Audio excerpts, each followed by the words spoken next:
Halo para pengguna Vina. Pada kesempatan kali ini, kami akan memberikan tutorial terkait bagaimana caranya menghitung selisih kurs dan juga penyusutan pada Vina setiap akhir bulan. Di Vina terdapat period end atau proses akhir bulan untuk menghitung penyusutan dan juga menghitung selisih kurs, yang mana akan dihitung juga realized atau unrealized gain or loss secara otomatis. Berikut caranya. Yang pertama, untuk melakukan period end atau proses akhir bulan, silakan pilih menu data entry atau aktivitas. Kemudian pilih period end. Pada period, pilih bulannya, dan year, pilih tahunnya. Kemudian, silakan tentukan nilai tukar masing-masing currency-nya.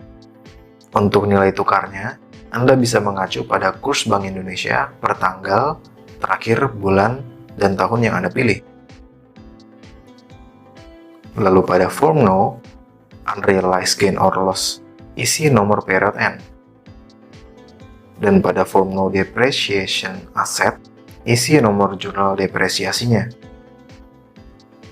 Jika sudah, klik OK. Maka akan terbentuk jurnal voucher period end dan depresiasi. Silakan cek pada transaction list atau daftar transaksi, lalu di general ledger, dan jurnal voucher.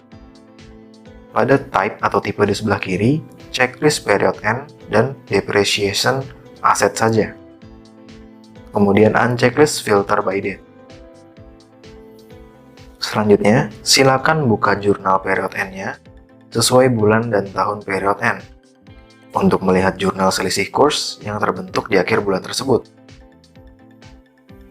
Untuk nilai realized gain or loss merupakan selisih kurs yang timbul atas transaksi yang sudah selesai, misalnya selisih kurs saat penerimaan pembayaran dan saat period end. Sedangkan untuk nilai unrealized gain or loss merupakan selisih kurs yang timbul atas transaksi yang belum selesai. Sebagai contoh, selisih antara kurs faktur penjualan saat dibuat dengan kurs saat period end.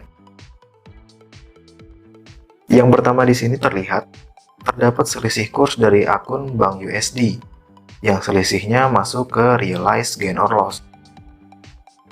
Jurnal ini karena terdapat penerimaan pembayaran dari invoice mata uang asing dengan prime amount sekian, di mana saat period end, rate yang digunakan adalah sekian, dan dikali dengan prime amount-nya, sehingga nilainya sekian dalam IDR. Sedangkan lawannya adalah sekian dalam IDR, di mana nilai ini dapat dicek di laporan general ledger detail untuk penerimaan pelanggan atau customer receipt Bank USD sebagai berikut.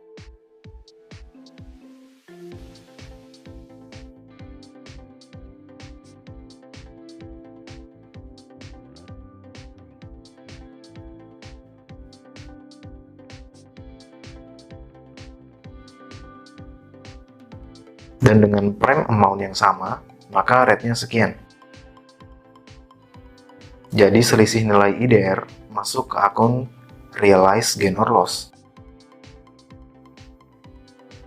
Kemudian yang kedua di sini, terlihat terdapat selisih kurs dari akun receivable USD, di mana terdapat outstanding invoice saat dilakukan period end.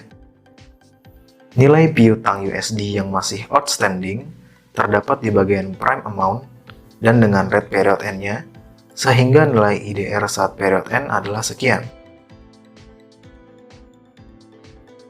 Sedangkan lawannya merupakan nilai piutang dalam IDR dengan rate saat invoice-nya dibuat. Bisa dicek melalui laporan general ledger detail sebagai berikut.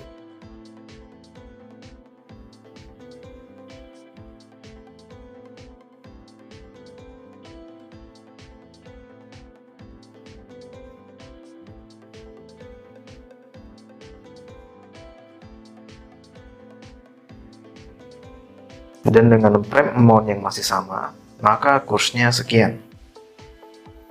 Jadi selisih nilainya masuk ke akun unrealized. Selanjutnya untuk depresiasi yang terbentuk dapat dilihat pada Journal Depreciation Asset sesuai tanggal period end-nya. Terlihat nilai depresiasinya senilai 200.000 karena bisa dilihat di asetnya.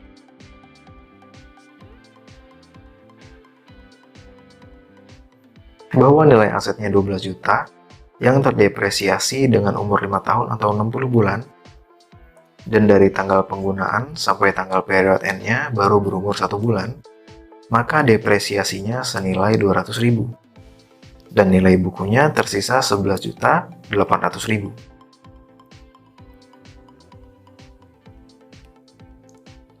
Untuk jurnal hasil period end tidak dapat diubah. Period end dilakukan setiap akhir bulan atau akhir tahun atau akhir periode pembukuan. Bila ada koreksi, maka jurnal period end ini dapat dihapus dan dilakukan ulang proses period end-nya.